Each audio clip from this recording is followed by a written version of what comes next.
को राइट के समय में अपना यहाँ अपना बिल्डिंग में रखे थे 22 रोड।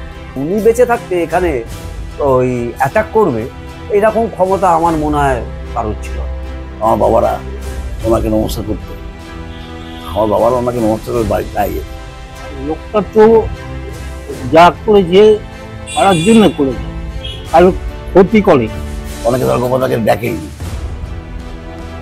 নাম ছিল যে যা পরে যে বলে গেছে। যারা উল্টো পাল্টা কাজ করতো তাদের তো ভয় লাগবে, তখন কি করে দেবে।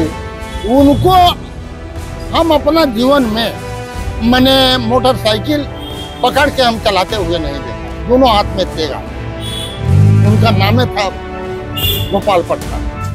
আমি এই মুহূর্তে রয়েছি বিপ্লবী গোপাল চন্দ্র মুখোপাধ্যায়ের পাড়ায়, মধ্য কলকাতার মলঙ্গা লেন।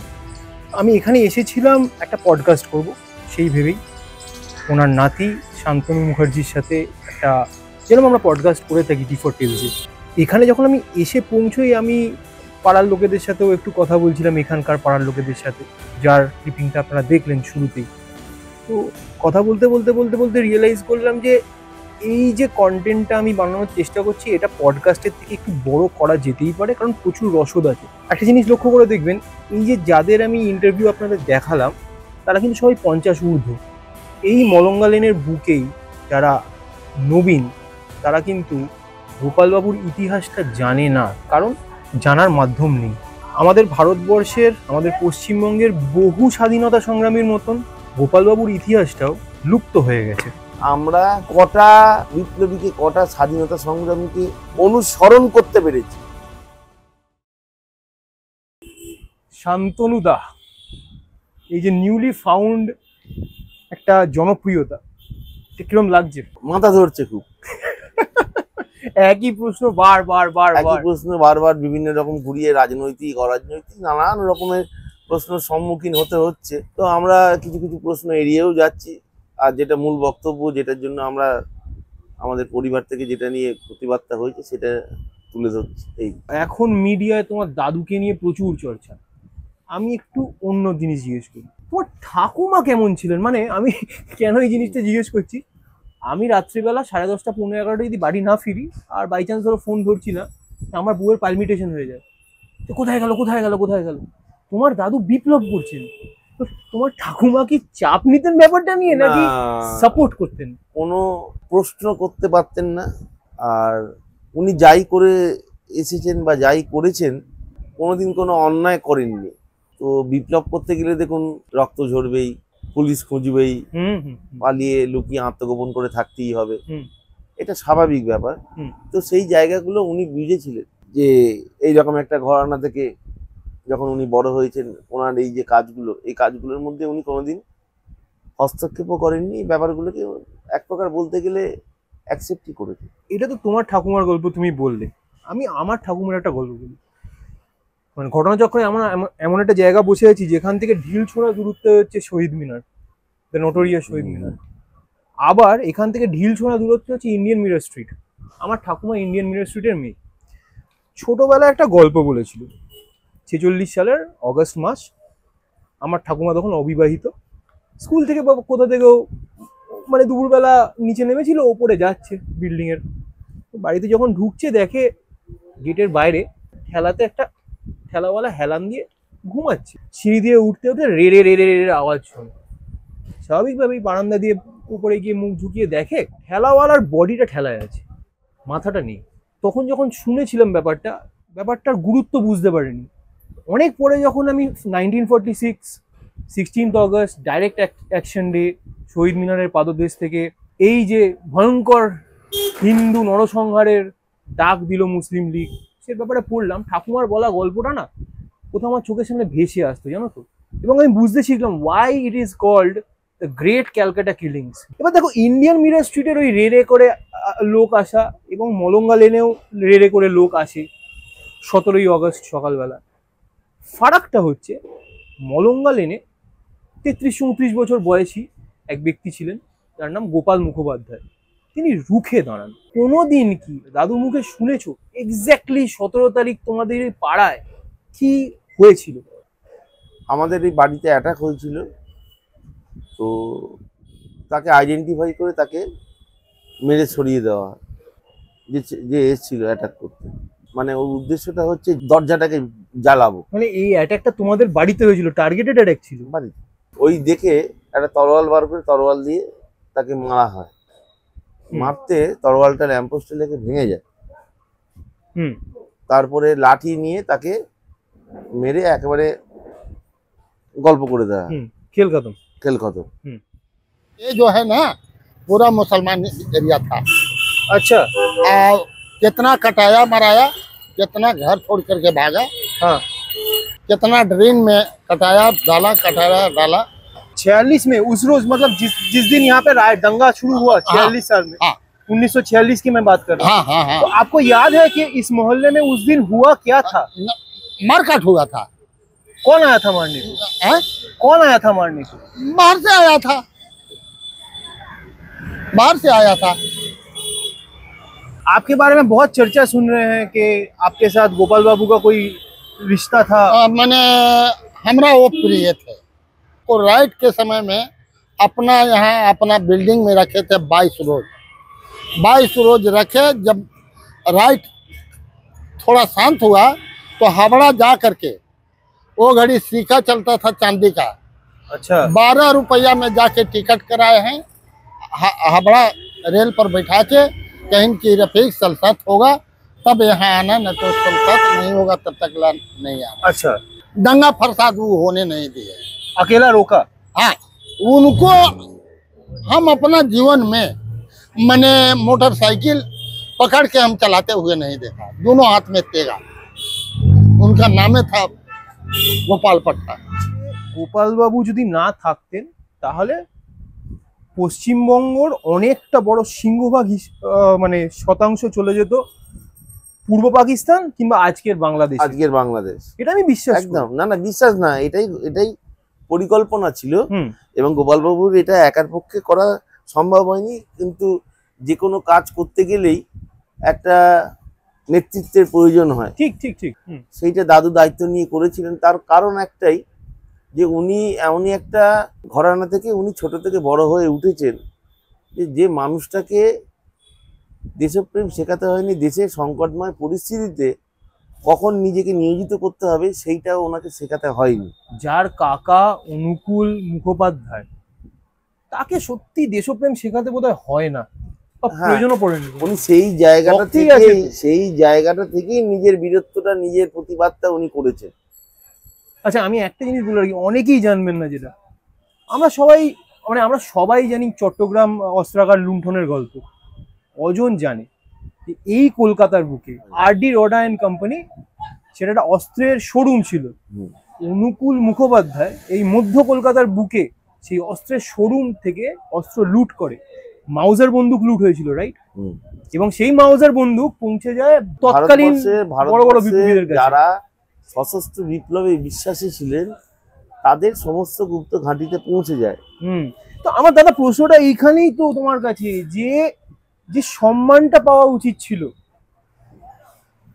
যে লেগাসিটা থাকা উচিত ছিল, ইতিহাস সেই প্রাপ্য সম্মানটা কেন তোমার দাদুকে দিল না? আমি একটা কথা বলছি, আমি বউবাজার চত্বরে ঘুরছিলাম, মলঙ্গা লেন চত্বরে। সারা বউবাজার অঞ্চলে গোপাল মুখোপাধ্যায়ের একটা আবক্ষ মূর্তি নেই। দেখো, নিজের ঢাক তো নিজে পেটানো যায় না।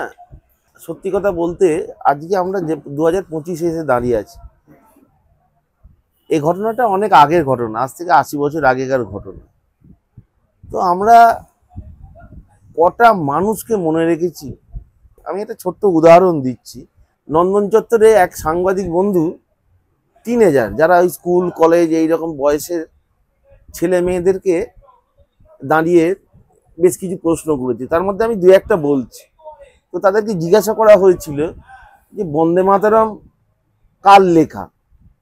তো সবাই এদিকে নিজেদের মুখ চাওয়াচাই করে তার মধ্যে একজন হাত তুলে বলে যে A.R. রহমান।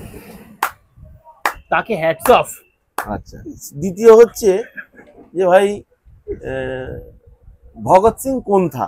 এটা কি অজয় দেবগন বলেছিল? অজয় দেবগন বলেছিল। একজন অজয় দেবগন বলেছে, আর একজন বলেছে এক্সপেক্টেড ববি দেওয়াল। তো এই হচ্ছে আমাদের বর্তমান প্রজন্ম, যে প্রজন্ম যাদেরকে দেখে আজকে আমাদের দেশ এগোচ্ছে, শহর এগোচ্ছে, জাতি এগোচ্ছে, এই আমাদের প্রজন্মের অবস্থা। তাহলে এই প্রজন্মের কাছে কি আমাদের আশা করা উচিত যে গোপাল মুখার্জিকে নিয়ে চর্চা হবে, গোপাল মুখার্জিকে নিয়ে আজকে মূর্তি বসবে? আমরা কটা বিপ্লবীকে, কটা স্বাধীনতা সংগ্রামীকে অনুকরণ করার ক্ষমতা আমাদের নেই, সেই সাধ্য নেই। অনুসরণ করতে পেরেছি, একটা স্টেপে অনুসরণ করে এগোতে পেরেছি? পারিনি তো, অনেক জায়গাতেই ফেল। নিজেদেরকে প্রশ্ন করলে কি উত্তর বেরোবে? পাইনি, অনেক জায়গায় ফেল পারিনি। তবে দাদা দেখো, তুমি যেটা আমায় বলছো না, সেটা আমরা 1 বছর বাঘাযতীনের জন্মদিনের দিন প্রোগ্রাম করা হলো, আমরা ছিলাম, আমাদের এই সংস্থা, আরো পুরনো আরেকটি সংস্থা জয়শ্রী পত্রিকা, যেটা লীলা রায়ের দ্বারা প্রতিষ্ঠিত, বিপ্লবী দেশনেত্রী। তো ঠিক করা হলো যে বাঘাযতীনের মূর্তিতে মালা দেওয়া হবে। হেদুয়ার ঠিক কর্নারে বাঘাযতীনের একটি মূর্তি আছে, সেখানে মালা দিতে আমরা বিকেলবেলা পৌঁছলাম। তো পৌঁছে গিয়ে দেখি আমরা মূর্তি খুঁজে পাচ্ছি না। ফুচকাওয়ালা মূর্তিটা ঢেকে রেখে দিয়েছে, সামনে একজন ফুচকাওয়ালা বসে। তো ওকে জিজ্ঞাসা করলাম যে ভাই, তুমি এইভাবে প্লাস্টিক দিয়ে মূর্তিটাকে এরকম ভাবে ঢেকে রেখেছো, তুমি জানো এ কে? না বাবু, না বাবু, आप लोग फूल दीजिएगा, आप लोग फूल दीजिएगा, हम अभी खोल दे रहा है, हम अभी खोल दे रहा है। তো ওই ফুচকাওয়ালাটা জানে না যে যতীন্দ্রনাথ মুখার্জি বাঘাযতীনের কি অবদান ভারতবর্ষের স্বাধীনতা আন্দোলনে, হয়তো পড়েও নি। কিন্তু বাংলার মানুষ যারা ওই অঞ্চলে থাকে তাদেরও তো জানা বোঝা উচিত। একটা মালা পর্যন্ত দেওয়ার কেউ প্রয়োজন বোধটুকু করে না, কিন্তু মূর্তি একটা খরচা করে মানুষ বসিয়ে রেখে দিয়েছে। 2 দিন পরে ওই মূর্তির মাথায় কাকে পায়রা এসে বসে পটি করে ওখান থেকে বেরিয়ে চলে যায়। এইরকম সম্মান দেওয়ার থেকে না দেওয়াই আমার মনে হয় ভালো। দাদা, তোমার ক্ষোভের জায়গাটা আমি খুব ক্লিয়ারলি বুঝতে পারছি, যে সমগ্র জাতি তাদের নায়কদের, ট্রু লিডারদের, ট্রু হিরোদের ভুলে গেছে। কিন্তু আমার এটা মনে হয় যে এটা কিন্তু সিমটম, এটা রোগ নয়। রোগটা হচ্ছে হিস্ট্রিতে পড়ানো হয়নি, জানানো হয়নি। সিমটমটা হচ্ছে আজকে বাঙালি হিন্দুরা আজকে ডে বাই ডে অবক্ষয়ের পথে চলে যাচ্ছে একদম। এবং যত দিন যাবে আরো অবক্ষয়ের দিকে যাবে। একটা সময় আসবে সে ওই আমাদের শরীরে যেরকম ওই লুপ্তপ্রায় অঙ্গ হয়ে গেছে, এখন একটা সময় হয়তো কাজে লাগতো। অ্যাপেন্ডিক্স বলে, অনেকে বলে না অ্যাপেন্ডিক্সের ব্যথা উঠেছে, অপারেশন করে কাটিয়ে নিয়েছি। তো আজকে বাঙালি হিন্দুরা আজকে একটা দিন ওই রকম জায়গায় এসে পৌঁছবে, এটা আমার ব্যক্তিগত মানে আর কি মনে হয়। কারণ যেভাবে যে পথে এগোচ্ছি আমরা, তো এটা হওয়াটা খুব স্বাভাবিক, অস্বাভাবিক কিছু না। এই যে অবক্ষয়ের পথে এগোনো, এই যে আমাদের দেশনায়কদের ভুলে যাওয়া, এইটা আমার মনে হয় হয়েছে কারণ প্রতিষ্ঠান যেগুলো রয়েছে, প্রতিষ্ঠানরা কোথাও গিয়ে তাদের স্বার্থ চরিতার্থ করার জন্য সিলেক্টিভ লোকেদের সেলিব্রেট করেছে আর বাকিদের ভুলে গেছে। প্রতিষ্ঠানের খুব কাছে যারা ছিল তারা এখনো সেলিব্রেটেড। তোমার দাদু গোপাল মুখোপাধ্যায় কোনো রাজনৈতিক দল করেননি, না স্বাধীনতার আগে করেছেন, না স্বাধীনতার পরে করেছেন। এই যে ওনাকে ভুলে যাওয়া, কনভিনিয়েন্টলি ওনার হিস্ট্রিটাকে সরিয়ে দেওয়া, এইটার পিছনে কি কোনো রাজনৈতিক দলে যোগ না দেওয়াটা একটা বড় কারণ বলে তুমি মনে করো? কারণ লেটস বি অনেস্ট দাদা, রাজনৈতিক দলে তুমি যদি যোগ দাও, তুমিও দেখেছো কাউন্সিলরের জন্মদিন হ্যাপি বার্থডে দাদা ভাই, হ্যাপি বার্থডে দিদি ভাই। হ্যাঁ, আমি ভুল বলছি না? না না না না না, তোমার কি মনে হয়? না সেই ব্যানার গুলো আবার তাদের বাড়ির সামনে সামনে লাগানো হয়, যাতে বাড়ির গেট থেকে বেরোলে আবার জন্মদিন যে জন্মদিনে কেক কাটছে আর কি, তার নামগুলো তলায় ভালো ভালো করে খোদাই করা থাকে, কে কতটা কাছের মানুষ সেই জিনিসটাকে বোঝানোর জন্য। একদম একদম। তো আমরা সেই সমস্ত জিনিসগুলো করতে পারছি কই? আমরা তো একবারের জন্য বাঘাযতীনের জন্মদিন, ক্ষুদিরাম বোসের আত্মবলিদান দিবস, এই জিনিসগুলো তো উদযাপন করি। 10টা লোককে ডেকে জিজ্ঞেস করো বিবিডি বাঘ তো সবাই চেনে, বিবিডির ফুল ফর্মটা বলো, বলতে পারবে না, অনেকেই পারবে না। তো coming back to the story. আচ্ছা, তুমি একটা জিনিস বলো, গোপাল মুখোপাধ্যায় বিসি রায়ের ঘনিষ্ঠ ছিলেন, মহাত্মা গান্ধীর সাথে তার যোগাযোগ হয়েছিল বিসি রায়ের থ্রু দিয়ে, বহু কংগ্রেস লিডার ইন্ডিপেন্ডেন্সের আগে এবং পরে, তারপরে সিপিএম এর লিডাররা গোপাল মুখোপাধ্যায়ের সাথে ঘনিষ্ঠ ছিলেন, কিন্তু গোপাল বাবু কেন কোনোদিন পলিটিক্স জয়েন করলো না? কেন করলেন না সেটা আমিও ঠিক বলতে পারবো না, কারণ উনি এতটাই রাজবাড়ী মানুষ ছিলেন। আমরা যে বয়সটায় ওনাকে পেয়েছি, যে সময়টাই ওনাকে পেয়েছি, খুব কম কথা বলতেন। আর এই সমস্ত কথাবার্তা তো ছেড়েই দিন। আর বিধান রায়ের সঙ্গে, ডাক্তার রায়ের সঙ্গে ওনার একটা আত্মিক সম্পর্ক ছিল। কি করে গড়ে উঠেছিল এই সম্পর্কটা? এই সম্পর্কটা, একটা সম্পর্ক গড়ে ওঠা তখনই সম্ভব যেই সম্পর্কটার মধ্যে কোনো রকম কোনো স্বার্থ থাকবে না, যে আমি এই কাজটা করছি এর বিনিময়ে আমায় এইটা করে দিতে হবে, বা আমি এইটার বিনিময়ে এই কাজটা করে দেবো, বা একটা বিনিময় প্রথা যেমন থাকে না, এইরকম ধরনের একটা ব্যাপার ওনার মধ্যে কোনোদিন ছিল না। সেই ডেডিকেশনটা, সেই আত্মত্যাগটা ওনার মধ্যে ছিল। নাহলে উনি যে পজিশনে, যে জায়গায় ছিলেন, উনি যদি সেই সময় মনে করতেন, খুব সুন্দরভাবে আখেরের গুছিয়ে নিয়ে থাকতে পারতেন। মানে আলিপুরে তোমাদের একটা ফ্ল্যাট থাকতো না? আলিপুরে সবার আগে তো আমাদের এই গণেশচন্দ্র এভিনিউর বুকে কিছু না হোক 10-12 তলা, 8 তলা 10 তলা যে বিল্ডিং গুলো আছে, 2-4টি বিল্ডিং আমাদের হতো। সল্টলেকের মতো জায়গায় 2-4 বিঘে জমি হতো। তো বিধানবাবুর সঙ্গে সম্পর্কটাও ঠিক সেই জায়গায় ছিল, যে যেখান থেকে ওনার কাছ থেকে আমি কিছু আদায় করে নেবো, বা আমি কিছু করে গুছিয়ে নেবো, এইরকম ভাবে, এরকম মানসিকতা ওনার কোনোদিনই ছিল না। এবং আমরাও শেষ বয়সটাও যেভাবে দেখেছি, এতটা ডেডিকেটেড মানুষ, সত্যি কথা বলতে আজকের দিনে আমাদের কাছে একটা সত্যি একটা দৃষ্টান্ত হওয়া উচিত আমাদের কাছে, বা আগামী প্রজন্মের কাছে, যে এইরকম মানুষটা এইরকম জায়গায় থেকে, যে মানুষটা ব্যক্তিগত স্বার্থে কিছু করে উঠতে পারেনি।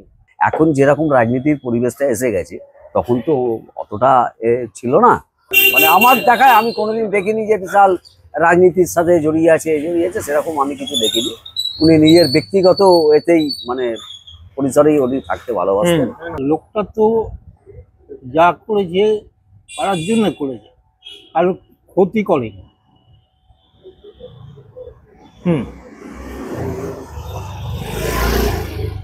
বিয়ে হচ্ছে না, ব্যবস্থা করে দিয়ে নিজে যা দিয়েছে, প্লাস লোকজনকে বলে দিয়েছে, এই তুই এটা দিবি, এই তুই এটা দিবি, এই তুই এটা করেছে।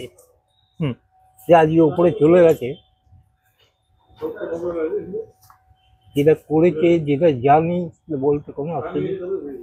তুমি তো পাড়ার লোক, তুমি যাতায়াত করতে করতে ওনাকে দেখেছো, অবশ্যই। তুমি কি বলে ডাকতে ওনাকে? আমি জেঠু বলে রাখতাম। গোপাল জেঠু? আমাদের এখানে সবাই, আমাদের এজের সবাই আমরা জেঠু বলে রাখি। এবং আমরা ছোট থেকে যেটুকু দেখেছি, আমাদেরও খুব স্নেহ করতো। প্রথম কথা, আমরা যখন যেরকম ভাবে কাছে গেছি, করেছি, আমাদেরকে সব রকম ভাবেই সাহায্য করেছে। ওনাকে কাছ থেকে দেখেছি, যখন কোনো কিছু হতো, তো আমি কোনো অন্যায় করেছি, আমাকে কারণ চড় মেরেছে।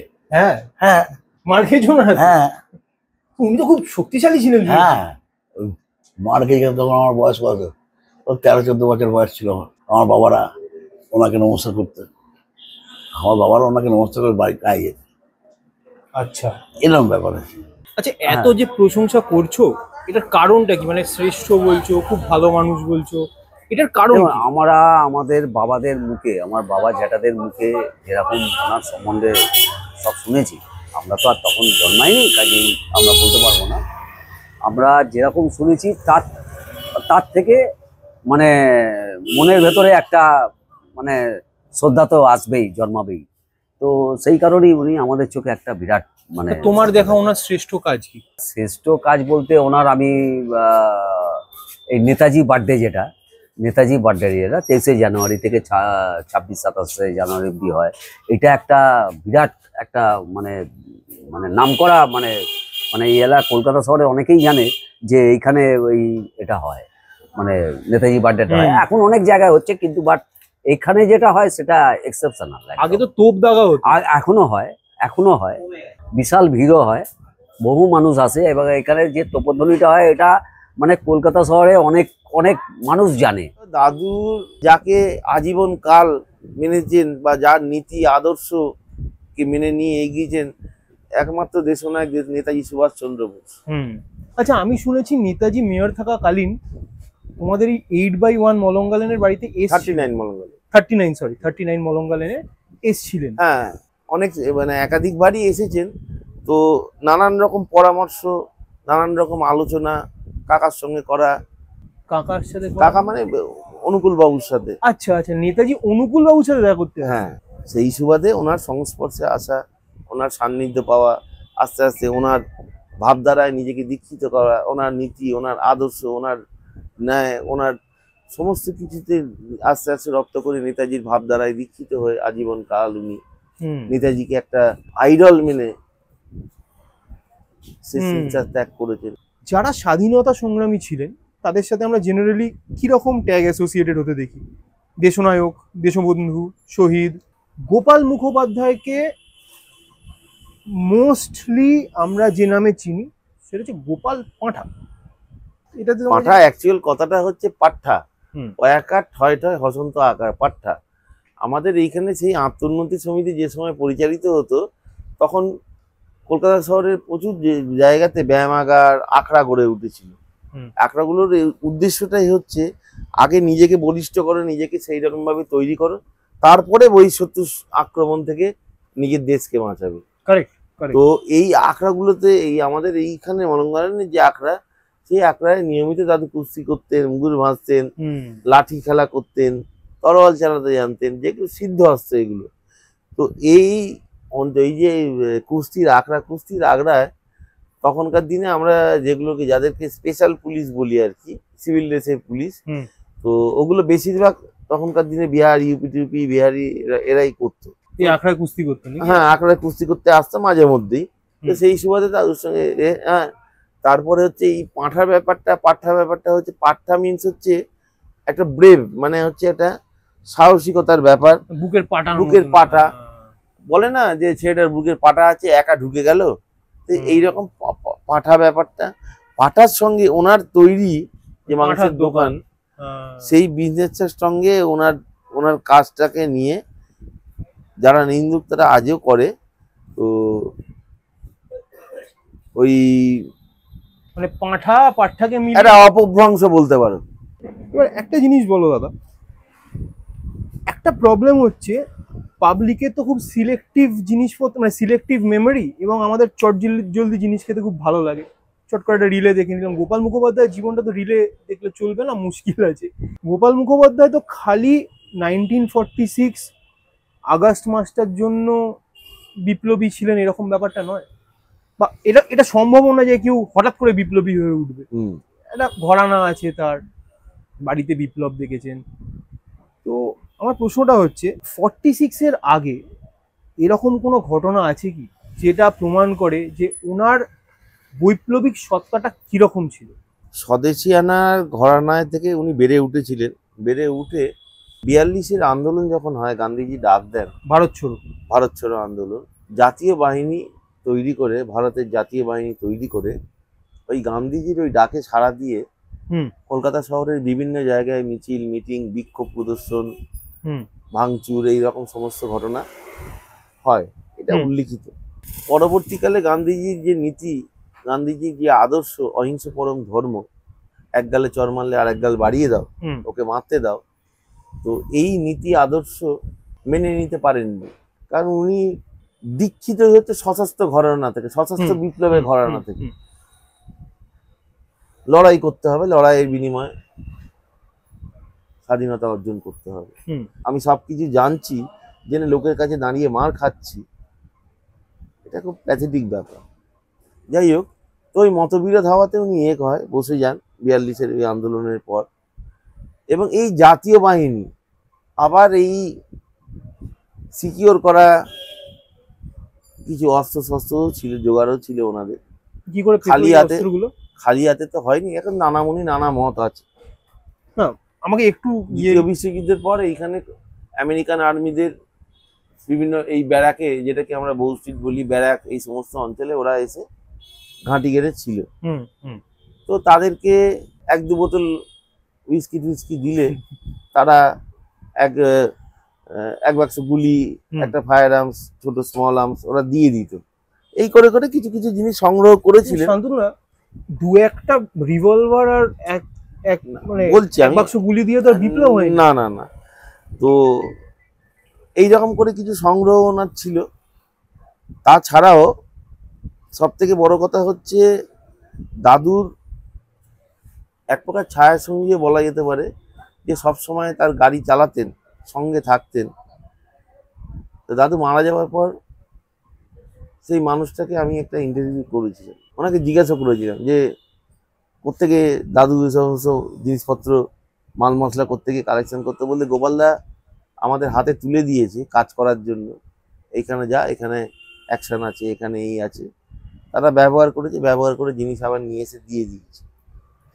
কিন্তু ডানাত জানতে পারেনি যে বাঁ হাত কোত্থেকে কাজ করেছে।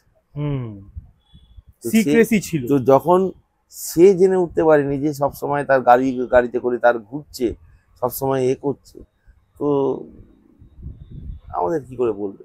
সবাই 16th অগস্ট 1946 এই গল্পটা জানে কি হয়েছিল।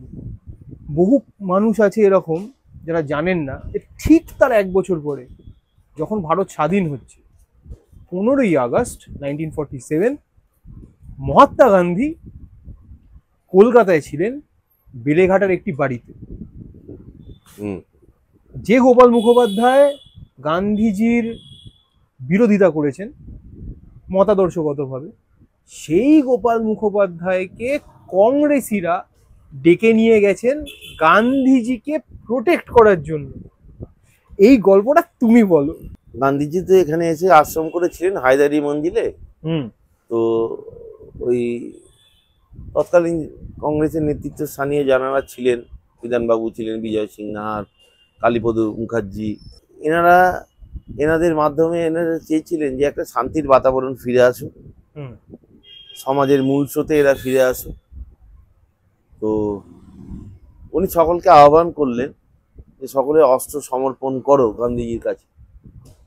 তো তাতে বেশ কিছু কংগ্রেসি লোকজন, কে একটা ভাঙা তরোয়াল, কে একটা লাঠি, কে একটা আর অবিকল একটা পিস্তল, এইরকম ধরনের কিছু কিছু অস্ত্র জমা করেছিলেন গান্ধীজিকে দেখানোর জন্য, আই ওয়াশ করার জন্য। তো তারপরে প্রসঙ্গটা আসে হচ্ছে গোপাল মুখার্জিকে ডেকে পাঠানো হোক। কংগ্রেসি যে সমস্ত নেতারা তখন ছিলেন যে গোপাল, আমাদের মান সম্মানের ব্যাপার, তোমাকে একবার যেতে হবে, তুমি গিয়ে গান্ধীজির সঙ্গে একবার কথা বলবো, নাহলে আমাদের খুব অসুবিধে হয়ে যায়। অসুবিধে মানে মান সম্মানের ব্যাপার একটা। তো উনি গিয়েছিলেন, বলে ঠিক আছে যাবো। গান্ধীজি হিন্দি ভাষা বলতে পারতেন, বাংলায় অতটা সরগর নয়, দোভাষীর মাধ্যমে কথা বলেছিলেন। ওনার যেটা বক্তব্য ছিল যে তোমার যা অস্ত্র তুমি সব 46-এ ব্যবহার করেছো, সেই অস্ত্রগুলো সমস্ত সমর্পণ করো, করে সমাজের মূল স্রোতে ফিরে এসো।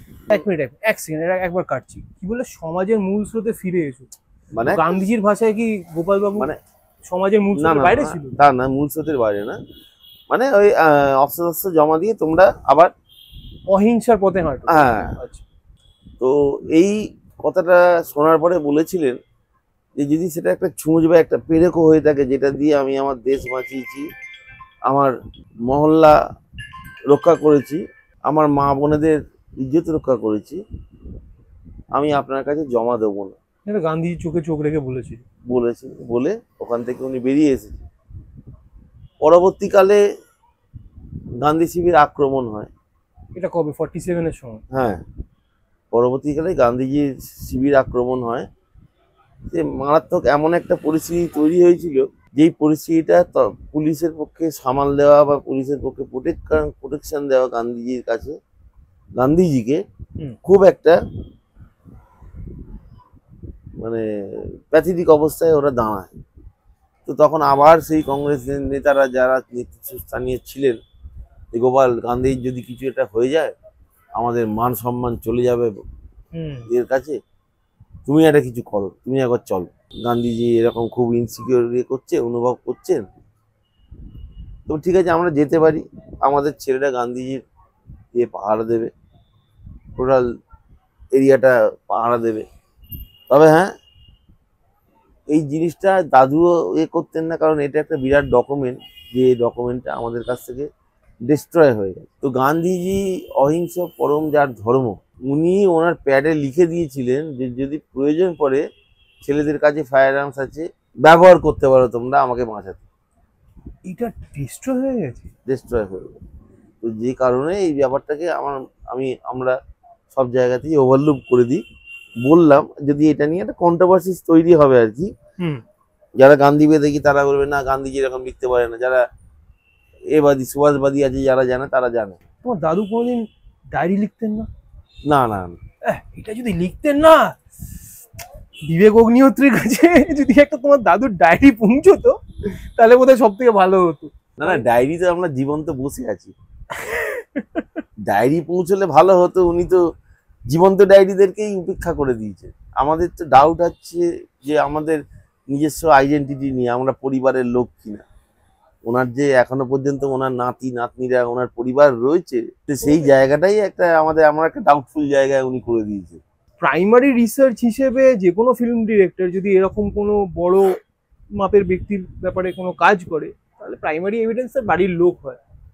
এইটা আমার খুব উইয়ার্ড লাগছে শুনে যে এত বড় একজন ডিরেক্টর, সে জানে কলকাতায় গোপাল মুখোপাধ্যায়ের ফ্যামিলি রয়েছে, কাছে এসে জিজ্ঞেস করলো না। কিন্তু এটাও সত্যি কথা, দেখো অগ্নিহোত্রীর ফিল্মের জন্যই হোক, আজকে গোপালবাবু ফাইনালি চর্চার আলোয় তো এসছেন। হ্যাঁ, সেটা ঠিকই। গোপাল মুখার্জিকে দেখানো হচ্ছে গোপাল মুখার্জি হিন্দুদের রক্ষক।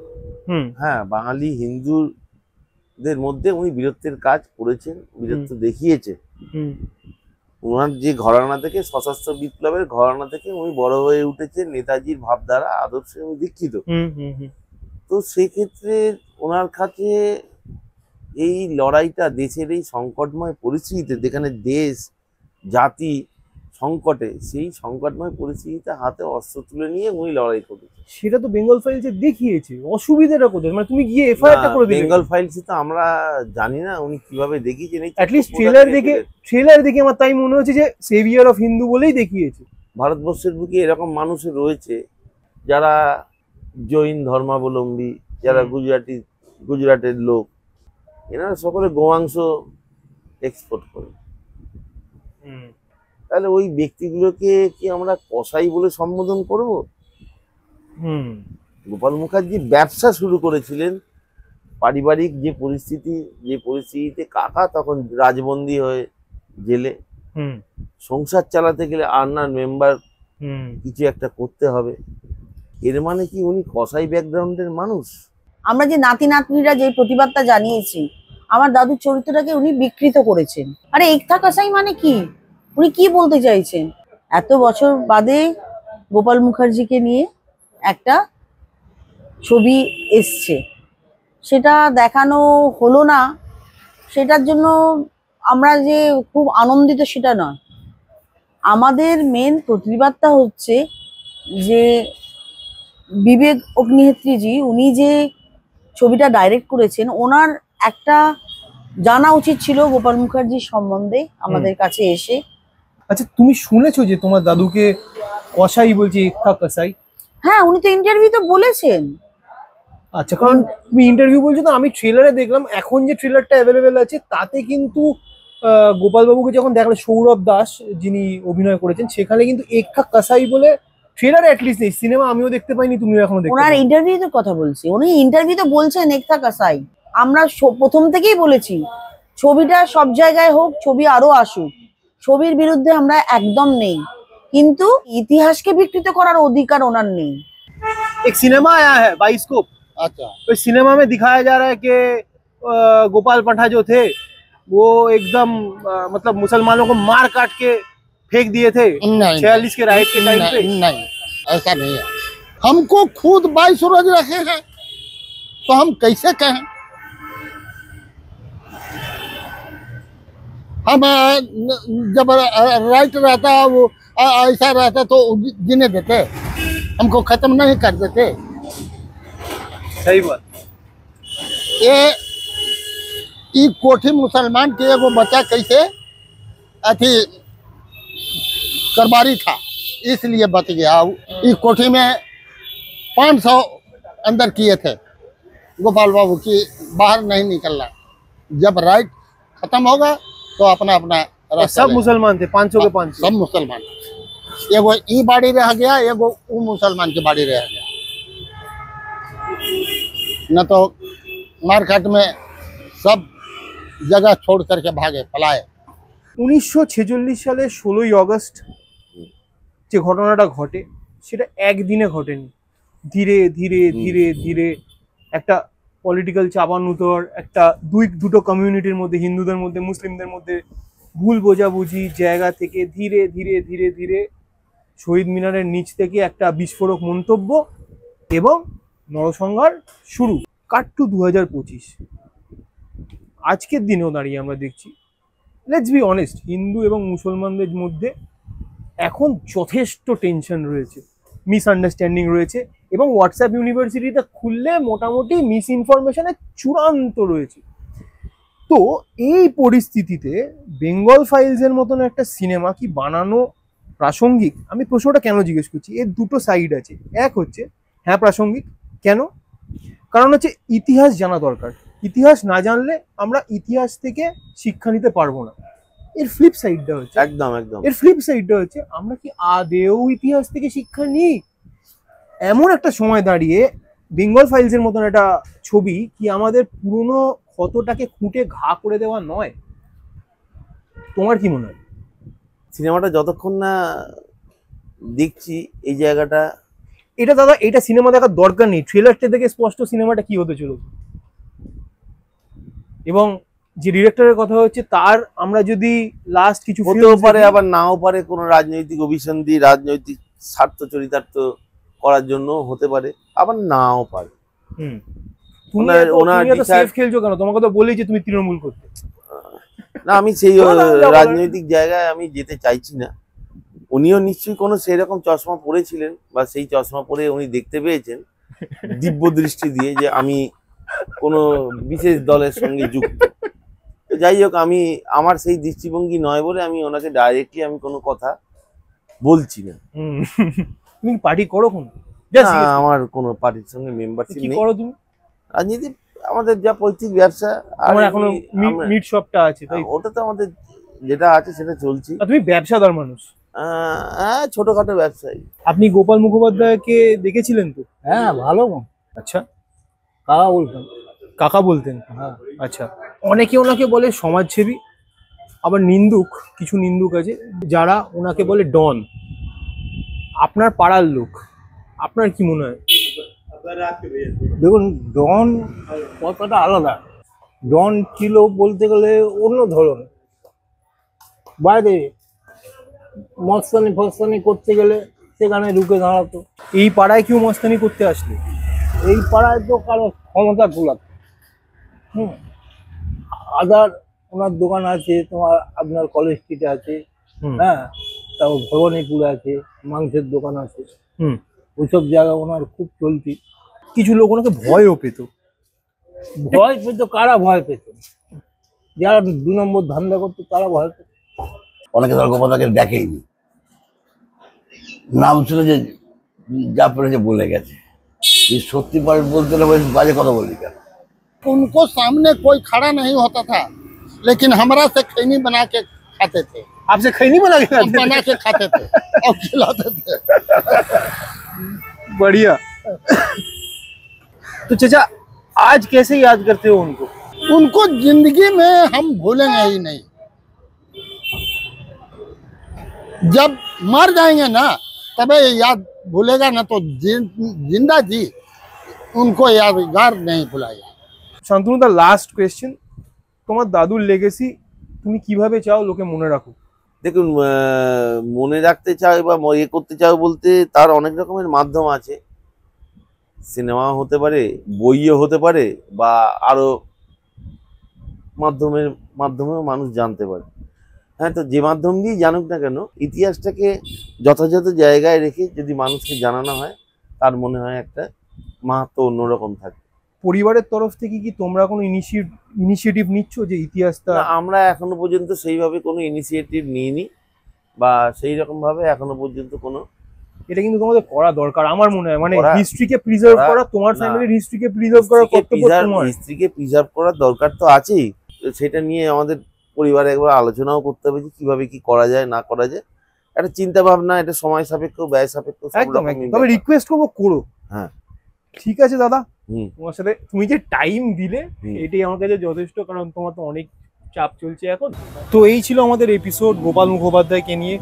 জানার চেষ্টা করেছি উনি মানুষ হিসেবে কিরকম ছিলেন। দেখুন, আমি যখন এই কাজটা করব বলে মনস্থ করি, তখন যখন রিসার্চ করছি তখন অনেক ধরনের তথ্য ওনার ব্যাপারে ইন্টারনেটে পেলাম। একদল বলছেন উনি সেভিয়ার ছিলেন, একদল বলছেন উনি ডন ছিলেন, একদল বলছেন উনি সাম্প্রদায়িক ছিলেন। এবার রফিক চাচার মুখে গোপালবাবুর গল্প শোনার পরে আমি জানি না সাম্প্রদায়িক কথাটা ওনার সাথে কতটা অ্যাসোসিয়েট করা যায়। আমি চেষ্টা করেছি কন্ট্রোভার্সি নিয়ে কম কথা বলতে, কারণ কন্ট্রোভার্সি, দ্য বেঙ্গল ফাইলসের কন্ট্রোভার্সি নিয়ে আপনারা সবাই হয়তো জানেন। আমি চেষ্টা করেছি ওনার ফ্যামিলির মতামত সেইটা তুলে ধরার, ওনার পাড়ার লোকের কাছে ওনার কি ভাবমূর্তি সেইটা তুলে ধরার। তো একটা অনেস্ট এফোর্ট ছিল এটা, যে অনেস্টি নিয়ে আমি এই মলঙ্গা লেনের চত্বরে ঘুরে ঘুরে মানুষের সাথে কথা বলেছি, যা জানতে পেরেছি সেই অনেস্টির সাথে এই ভিডিওটা বানানোর চেষ্টা করেছি। ভালো লাগলে একটা লাইক করবেন, শেয়ার করবেন এবং অবশ্যই সাবস্ক্রাইব করবেন। Thank you.